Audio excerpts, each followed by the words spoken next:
Steady retrieve. What do you got, factory hooks on that bait? I don't know why I do that. I just yell at them. Kind of like to yell at people. And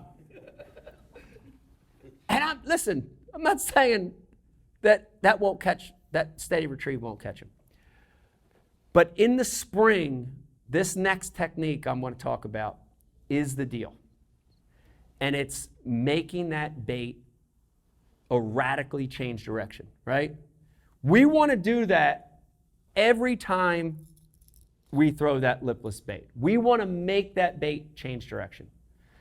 For you guys that fish grass lakes, this is phenomenal. This is award-winning technique. But this same ripping we can use with other types of cover as well, right? If you've got some light brush down there, if you've got, rocky bottom, we're going to use this same technique. And we're going to make this bait jump. We're going to make this bait jump, right? So now remember, keep in mind, when that water was cold, we're letting it sink to the bottom. Boom. We're getting our rod from 3. We're gently lifting it to 12, and we're following it back down. Slow down in that winter. But now the spring, that water's warming. Their metabolism's picking up. The bait fish are getting more active. The crawfish, everything's getting more active. And we're going to make that fish bite by ripping this bait. And now we're going to rip it hard. We're going to rip it hard. We're going to make this bait jump or snatch out of that cover.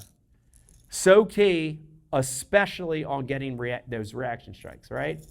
And so this one is, it's called ripping a trap, is what I call it.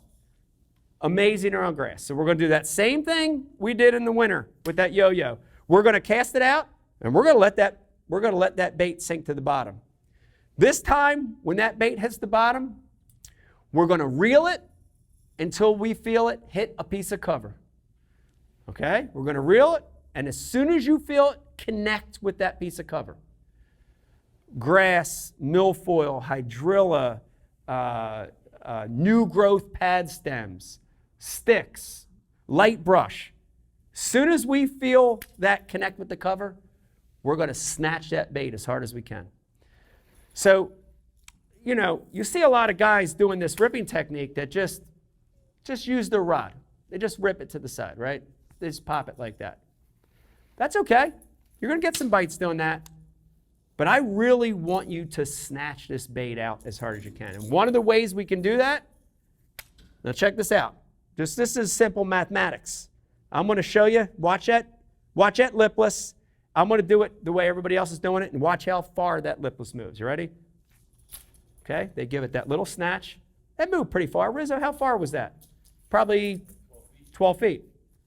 Here's what we're going to do. We're going to make that cast. We're going to let that trap sink to the bottom. We're going to start reeling it.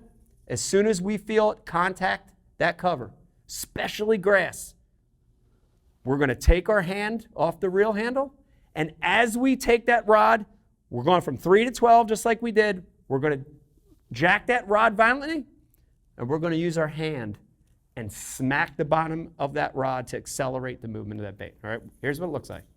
All right, so what'd you say, 12 feet, Riz, on the regular one? Yeah. All right, so now, the reel, feel it hit a piece of cover. Holy hell. Are you okay? I'm fine. Okay. That's interesting, right? Listen, I'm not a genius, but 12 feet, it's not in water. In water, it's not going to go that far. But think about the momentum. When you feel it contact that cover in the spring and it hits it, I want you to stop, get that rod from 3 to 12, hit it up, and hit the bottom of that rod. And that's going to make this bait snatch up and down. Up and down. Very erratically.